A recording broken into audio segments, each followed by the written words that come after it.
다 이런 부분을 감안했을까요? 오늘 문재인 대통령이 행정자치부 등 4개 부처 장관 후보자로 추가 인선을 했는데 민주당 현역 의원들이었습니다.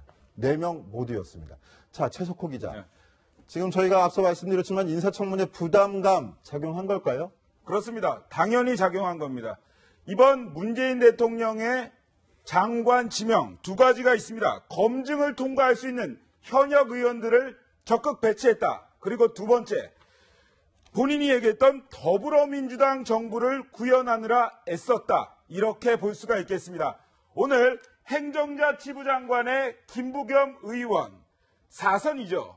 그 다음에 문화체육관광부 장관의 도종환, 재선의 도종환 의원, 문학의 블랙리스트를 처음으로 제기했던 분입니다. 그리고 해양수산부 장관의 3선의 김영춘 의원, 그리고 국토교통부 장관의 여성 3선의 김현미 의원을 지명했습니다. 이것을 보면 문재인 대통령 취임 이후에 굉장히 잘 나가다가 요즘에 강경화 후보자, 그 다음에 김상조 후보자 이러한 문제들로 인해서 청와대 인사검증 시스템마저 좀 마비된 것 아니냐 이러한 비난이 나오고 있는 상황에서 현역 국회의원들을 장관 후보자로 배치를 하면서 지금 장관 지명에서는 청문회를 무사히 통과할 수 있는 그러한 전략을 세우겠다 이러한 생각을 한 것으로 보입니다. 민주당은 오늘 인사에 대해서 매우 만족하다는 논평을 내기도 했습니다. 민주당 김현 대변인의 목소리 한번 들어보시겠습니다. 더불어민주당 소속 국회의원을 장관 후보자로 발탁한 것은 더불어민주당 정부임을 다시 한번 확인시켜준 인사로 국민과 함께 진심으로 환영하는 바입니다. 대탕평 인사이고 균형 잡힌 탁월한 인사라는 점에서 자평합니다. 네, 사실 역대 정부를 봤을 때도 이렇게 현역 의원들을 쓴 게 사실 생소한 일은 아닙니다. 그러나 보통 정권 말에 많이 하고요. 이 추동 동력이 떨어졌을 때 많이 청문회 통과용으로 하거나 지금 현재 상황은 사실상 현역 의원들을 대거 투입해서 친정체제를 구축하겠다라는 뜻으로 보이는데 문제는 이게 오늘 하루에만 4명 현역 의원이 한꺼번에 발표가 되다 보니까 조금 많은 거 아닌가 이런 생각을 주는 이게 좀 나눠서 발표를 했다면 더 좋지 않았을까라는 이야기도 실제로 나옵니다. 그만큼 국정 동력을 한꺼번에 좀 쏟아 부어야 될 필요성이 제기된 거 아니겠습니까? 네, 그런 셈이기도 합니다. 자, 여기에 대해서 야당 분위기는 좀 어떻습니까, 그럼? 네, 야권에선 사실 이 현역 의원들을 기용하는 건 역대 정부에서도 해왔기 때문에 딱히 비판할 만한 사항은 아닙니다. 그러나 다만 바른정당 내에서는 이게 농공행상이 시작된 게 아니냐, 대선 때 열심히 뛰었던 현역 의원들에게 지금 자리를 하나씩 나눠주고 있는 게 아니냐라는 의혹도 든다라면서 예외 없이 현역 의원들이지만 예외 없이 송곳 검증을 하겠다 이렇게 이야기를 하기도 했고요. 또 정우택 자유한국당 원내대표도 어제만 해도 사실 이낙연, 강경화 후보자 등에 대해서 강경한 입장이었는데요. 오늘 4명 현역 의원에 대해서 장관 후보자에 대해서는 좀 한결 부드러워진 게 아니냐라는 생각이 들기도 했습니다. 이어서 들어보시죠. 그 사람들이 야당일 때 송곳 청문회를 하고 지금 같은 엄격한 기준을 만들어 놓은 분들이 그분들인데 이제는 또 내가 집권하니까 사정이 달라졌다. 이게 정치인들이 대거 그렇게 들어가는 것은 이 체제를 빨리 어떤 문재인 체제로 전환하려는 이러한 방법일 수도 하나 있고 또 한 가지는 청문회의 싸움에서 정치인들이 그동안 낙마한 경우가 별로 없습니다. 그래서 그런 선례로 봐서 이번에 청문회를 쉽게 통과하기 위한 하나의 방편이 아닐까. 네, 조금 이렇게 톤이 다른 걸 느끼셨나요? 이게 그 의원일 때와 의원이지 않을 때에 대해서 조금 다르게 이야기하는 게 느껴지긴 하는데요. 이 현역 의원들 김부겸 행정자치부 장관 같은 경우는 지금 4선인데 4선 의원 이동안 계속 동고동락했던 의원이 청문회에 나왔을 때 얼마나 강하게 검증할 수 있을까? 그런 부분들 의혹이 생기실 텐데 실제로 역대 이제 현역 의원들이 입각했을 경우에 열렸던 청문회 현장 함께 모아봤습니다. 우리 황우여 후보자님은 평소에 높은 인격, 성실한, 겸손하신 분으로 생각하고 있는데 장시간 고생 많으십니다. 오늘 제가 질의하는 내용에 대해서는 너무 겸손하지 마시고 소신껏 좀 답변을 좀 해주시길 부탁드리겠습니다. 사실 지금 우리 그 후보자께서 그래도 이 국회에 상당한 경륜이 있으셔서 그렇지 아니면 지금 의원들이 소리 깨나 지르면서 이 자료 안 냈다고 저부터도 진짜 오자 하고 소리를 지르고 싶은데 지금 제가 평소 정치하면서 닮고 싶은 정치 지도자 하면 이완구 우리 후보자였습니다. 뭐 부동산 투기를 했다 어떤 분들 이렇게 말씀하시는데 저는 성품상 있을 수 없는 일이다 이렇게 보고. 자, 2014년 8월에 황우여 사회부총리 후보자, 2015년 2월에 이완구 총리 후보자 청문회인데요. 저 덕담도 주고받고 도리어 해명까지 알아서 다 해주고 척척해주고 참 역시 팔은 안쪽으로 굽는 건지 모르겠는데, 자, 강병규 기자. 네. 문재인 대통령도 저런 덕담 수준의 청문회를 바라고 이 후보들을 골라서 오늘 내놓은 게 아닐까. 이번에도 무사 통과가 가능한 거 아닐까 이런 생각하고 있지 않겠습니까? 예, 아닌 게 아니라 저희가 얘기를 해봤듯이 2000년 이후에 현역위원회 그 장관 후보자들이 과연 몇 명이나 뭐 통과를 했을까 이 청문회 문턱을 세보니까 36명 후보자 전원 통과를 했거든요. 국회의원 현직 국회의원이 네. 장관으로 내정됐을 경우 그게 36명이었고 36명 전원이 국회 인사청문회를 아무 탈 없이 통과했다는 거죠. 예, 말씀하신 대로 맞고요. 그런데 저희가 그래서 이제 청문회를 앞두고 이제 야권 의원들한테 직접 전화를 돌렸는데 우선 한 의원은 이렇게 얘기했습니다. 일단 여당 의원들이 내각에 많이 들어가는 게 나쁜 건 아니다라는 해석까지 얘기를 했었고요. 또 다른 의원은 일단 동료 의원을 검증하는 문제가 좀 애매한 부분이 있다라면서 이제 약간 동료를 좀 의식하는 그런 반응도 보였습니다. 하지만 뭐 이번엔 철저히 검증하겠다라고 덧붙였는데 아무래도 다른 후보자들에 비해서는 좀 칼날이 무뎌지지 않을까라는 분석이 나오고 있습니다. 최석호 기자, 금배지만 달면 장관도 될 수 있다 이런 거는 안 통하겠죠. 국민이 납득할 수 있는 후보여야 되지 않겠습니까? 납득할 만한 후보입니까?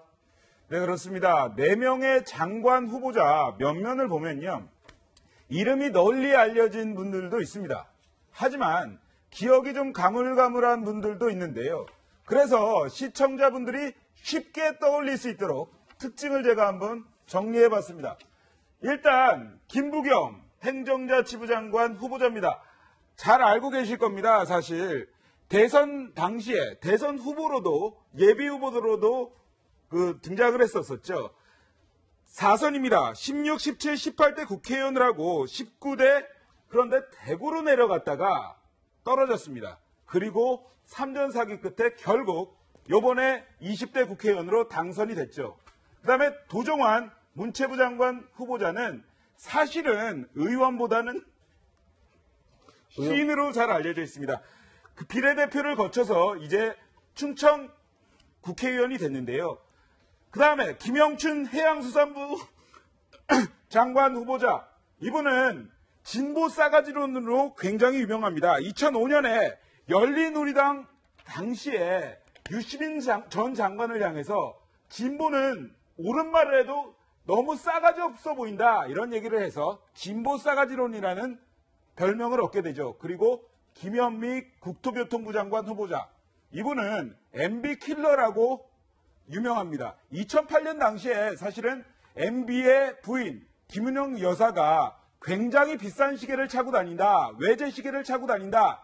이렇게 발언을 했다가 기소가 되기도 했습니다.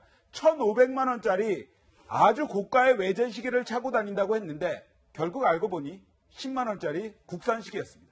네, 사실 실제로도 이 김현미 후보자 같은 경우는 MB 저격수로 상당히 이름을 날렸었습니다. 18대 대선 때였죠. 김윤옥 여사 관련해서 뭐 고가 외제 시계다. 그리고 이명박 전 대통령이 소유하고 있는 건물에 성매매 업소를 운영하고 있다라는 등등 이야기가 나왔었는데 그 성매매 업소 운영 관련해서는 무죄를 받았고 다만 고가 외제 시계 관련해서는 유죄가 나왔었습니다. 그리고 2010년에 이제 뭐 징역형을 받았었고 2010년에 특별 복권이 되기도 했었는데요. 지금 이게 김현미 후보자가 내정된 곳이 국토교통부 장관인데 이 부분에 대해서 향후 4대강 사업과 관련해 지금 문재인 대통령이 특별 재조사 지시를 내려놓은 상황이기 때문에 이 김현미 장관 후보자와 함께 손발을 맞춰서 4대강 사업에 대해서 좀 집중 파헤치지 않겠느냐 이런 관측들이 나오고 있습니다. 네, 저 김현미 후보 하니까 국토부 장관 후보라는 최초의 여성인데 그렇죠. 그런 의미가 굉장히 강할 것 같습니다. 강경화 후보도 마찬가지로 외교부 장관으로는 최초의 여성 후보이기 때문에 의미가 컸었는데 자, 파격 인사는 계속된다라는 메시지를 던지는 게 아닌가 생각되고요. 최석호 기자 지금 설명 중에 제 관심 가는 인물이 한 명 있었습니다. 바로 김영춘 의원입니다. 이번에 부산에서 당선되면서 노무현 전 대통령도 이루지 못한 지역 타파를 일궈낸 한 사람인데 특히나 말씀하신 대로 지난 노무현 정부에서 진보 싸가지론을 얘기하면서 꾸짖어가지고 화제가 됐던 인물이기도 한데 그 진보 싸가지론 때문에 도리어 문재인 대통령과 관계가 좀 소원하다라는 평가가 있었는데 해양수산부 장관 발탁 그게 말이 틀린가 보죠? 뭐 틀린 건 아니고 사실은 정치권에서 이 진보 싸가지론 때문에 친문과는 약간 거리가 있는 것 아니냐 이러한 이야기가 있는 것은 사실입니다. 이 유시민 전 장관을 향해서 좀 전에도 말씀드렸듯이 아니 옳은 말을 해도 어떻게 그렇게 싸가지 없게 하냐 이러한 이야기를 하기도 했는데요. 하지만 이번 대선 기간 동안 굉장히 문재인 대통령을 위해서 1등 공신 역할을 했습니다. 김동용 이사장 그리고 김현철 씨 YS의 차남이죠. 김현철 씨를 끌어오면서 상도동계가 결집하는 문재인으로 결집하는데 상당한 역할을 했습니다. 이러한 부분들도 문 대통령이 해양수산부 장관으로 지명하는데 후보자로 지명하는데 한 역할을 했다. 이러한 분석이 나옵니다. 자, 이현수 기자, 네. 김영춘 의원 짚어봤는데 또 지역 타파의 주인공이 됐던 주인공이 있지 않습니까? 네, 그렇죠. 바로 대구에서 당선된 김부겸 의원이었는데 지난 대선 선거운동 때 TK 지역에서 지역 유세하는 장면이 굉장히 화제가 됐었잖아요. 그렇죠. 사실 대구라는 지역이 그 민주당에서는 매우 힘든 지역입니다. 실제로 지역주의 타파 의원이라고 하면 이 김부겸 후보자와 호남 쪽에 뭐 지금은 자유한국당이 아니지만 이정현 의원 등이 꼽히는데요. 이 김부겸 후보자가 대구에서 유세를 하면서 사실 욕도 많이 먹었을 텐데 이 대구 유세 현장에서 대구 시민들을 향해서 용기 있는 일침을 하는 영상이 화제였습니다. 또 버럭하기도 했고요. 귀여운 댄스 실력을 보이기도 했는데요. 영상으로 직접 확인해 보시죠. 평당 5천만 원짜리 아파트 살면서 1년에 재산세 200도 안 되는 이런 부자들을 위한 그런 나라 언제까지 할게요? 어디서 여당이라 그러면 말도 못하면서 야당이 뭘 하면 삿대질하고 우리 새끼들 왜 되겠어요? 조용히 해 주이소. 지금은 제 시간이라 해.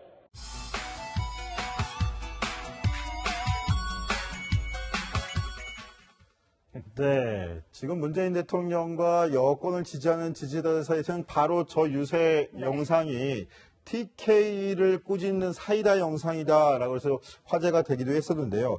자, 근데 이번 인사를 보면 제가 지금 짚어드린 대로 지역주의 타파, 탕평, 여성 이런 메시지들이 있습니다. 그러면 도종환 후보자, 문화체육관광부 장관 후보자인 도종환 후보자의 기용은 어떤 메시지를 담고 있을까요? 자, 우선 시인이라는 그 이력도 특이하지만 아무래도 그 조윤선 전 장관이 가담한 것으로 주장이 나왔던 그 블랙리스트의 피해자라고 본인이 밝혔다는 그 이력 때문인데요.